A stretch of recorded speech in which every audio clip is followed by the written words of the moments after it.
نماز میں قراءت کرنا یعنی قرآن کریم کا کچھ حصہ پڑھنا۔ فقہا نے احادیث صحیحہ کی روشنی میں اس بات پر اتفاق کیا ہے کہ نماز میں قرآن کریم کے کسی بھی حصے کی تلاوت کی جا سکتی ہے، لمبی طویل صورت ہو تو بھی اور مختصر صورت ہو اس کو بھی پڑھا جا سکتا ہے۔ یہ جو قرآن کریم کی صورتوں اور آیات کے حصے ہیں ان کو پھر ایک خاص نام اور اصطلاح کے ذریعے تقسیم کیا گیا ہے۔ ایک کو مفصل کہا گیا، مفصل کی بھی 3 قسمیں ہیں، اور ایک کو طوال کہا گیا، ایک کو قصار کہا گیا۔ مفصل سے مراد قرآن کریم کا وہ آخری حصہ ہے جس میں چھوٹی چھوٹی صورتیں ہیں۔ اس حصے کو مفصل کہنے کی وجہ یہ ہے کہ چھوٹی صورتیں ہونے کی وجہ سے جگہ جگہ بسم اللہ کے ذریعے ان کو الگ کیا گیا ہے، یعنی بسم اللہ کے ذریعے فصل آ گئی، یعنی درمیان میں فاصلہ آ گیا۔ فصل سے اردو میں بھی فاصلہ اسی فصل سے لیا گیا ہے۔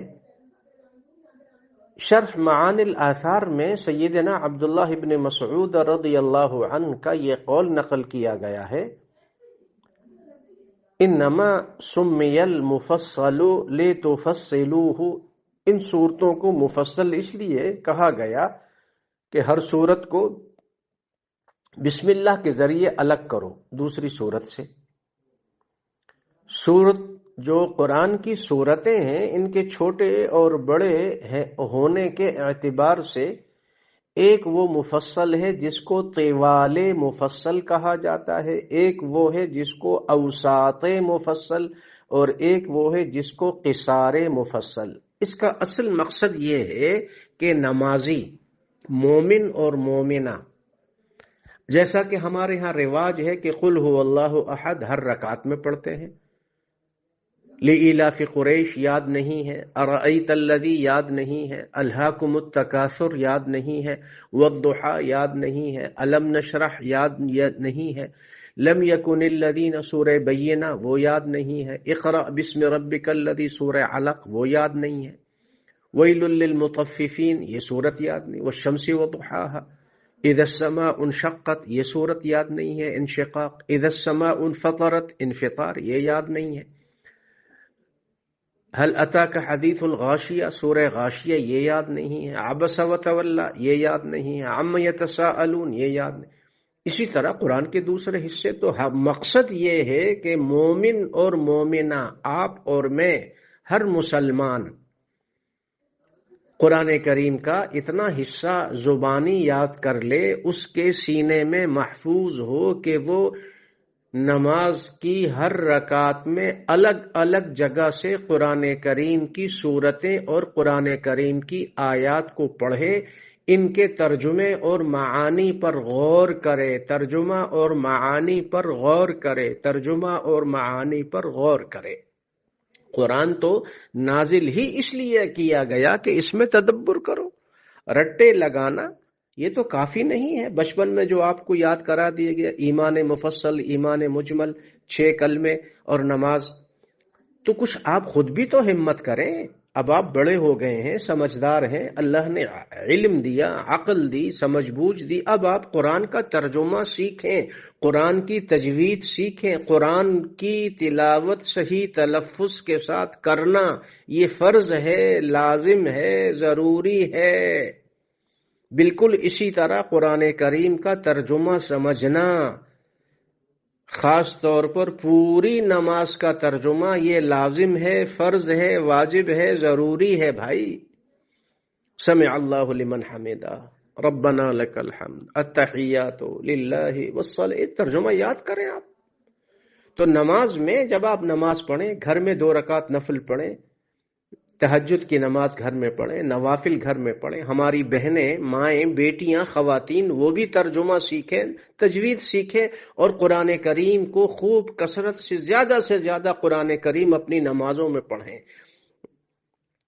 احادیث مبارکہ میں یہ ساری چیزیں موجود ہیں. صحابہ رضی اللہ عنہم نے سمجھی، بیان کی کہ نماز میں خوب زیادہ سے زیادہ قرآن، یعنی فجر کے بارے میں تو خود قرآن میں ہے نا، ان قرآن الفجر کان مشہودا، فجر کی نماز والا قرآن تو گواہ بنے گا اور فرشتے آ کر بڑے اہتمام سے سنتے ہیں.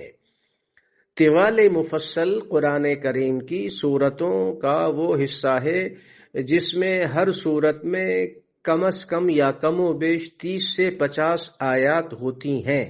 سورہ حجرات سے شروع ہوتا ہے، سورہ حجرات سے یہ شروع ہوتا ہے طوال مفصل.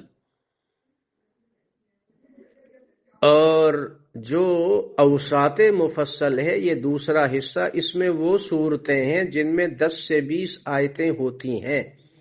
یہ سورہ بروج سے اور سورہ طارق سے، بعض نے کہا سورہ طارق سے، بعض نے کہا سورہ بروج سے شروع ہوتا ہے. قصار مفصل تیسرا وہ حصہ جس میں 5 سے 10 آیات والی صورتیں ہیں، جیسے سورہ بینہ، لم یکن الذین کفروا من اہل الکتاب والمشرکین، اس سے لے کے، اور بعض نے کہا سورہ زلزال سے لے کر یہ شروع ہوتا ہے، اور بعض نے کہا والضحی الم نشرح سے شروع ہوتا ہے. تو طوال مفصل کا مطلب یہ کہ دیکھیے یہ قاف والقرآن المجید ہے. اسی طرح سورہ حجرات ہے 26ویں پارے میں، تو 26ویں پارے سے طوال مفصل شروع ہوتا ہے. بعض رکعتوں میں، بعض نمازوں میں یہ پڑھا جائے، بعض نمازوں میں وہ صورتیں پڑھی جائیں جو 30ویں پارے میں سورہ بروج یا سورہ طارق سے شروع ہوتی ہیں، اور کبھی کبھی وہ صورتیں پڑھ لی جائیں کہ جو آخر میں ہے، جو مختصر ہیں. مقصد یہ ہے کہ نمازی جب نماز پڑھے تو اپنی نماز میں قرآن کریم کے ہر حصے، ہر سورت، ہر سپارے کی آیات کو پڑھنے کی کوشش کرے. اور اگر ایسا ممکن نہیں ہے تو میں عموماً کہا کرتا ہوں کہ ہر مسلمان پر کم از کم یہ تو لازم ہے کہ آپ 29 اور 30 آخری 2 سپارے ہی یاد کر لیں. سورہ ملک ہے تبارک الذی، یہ پڑھ لیں. ایک رکعت میں 1 رکوع، دوسری رکعت میں 2 رکوع، یا 4 رکعت ہیں تو ان میں اس پوری سورت کو 4 رکعتوں پہ تقسیم کر لیں. سنت موقدہ جب آپ پڑھتے ہیں تو اس میں یہ پڑھ لیں، کیونکہ ہر سورہ فاتحہ کے بعد ہر رکعت میں پڑھنا ہوتا ہے.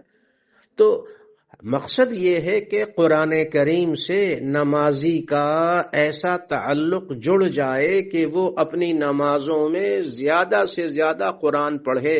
یہ نہ ہو ہماری طرح کہ جان چھڑائیں قل هو اللہ احد، قل هو اللہ احد، ہر رکعت میں قل هو اللہ احد. اچھی بات ہے، سورہ اخلاص کی اپنی اہمیت ہے، سورہ اخلاص کی برکت ہے، سورہ اخلاص کی فضیلت ہے، مگر صحابہ رضی اللہ عنہم نے آقا صلی اللہ علیہ وسلم سے نماز کا جو طریقہ سیکھا وہ تو یہ ہے کہ نماز میں قرآن کریم کی تمام صورتوں کو ان کا حق دو، ان کا حصہ دو.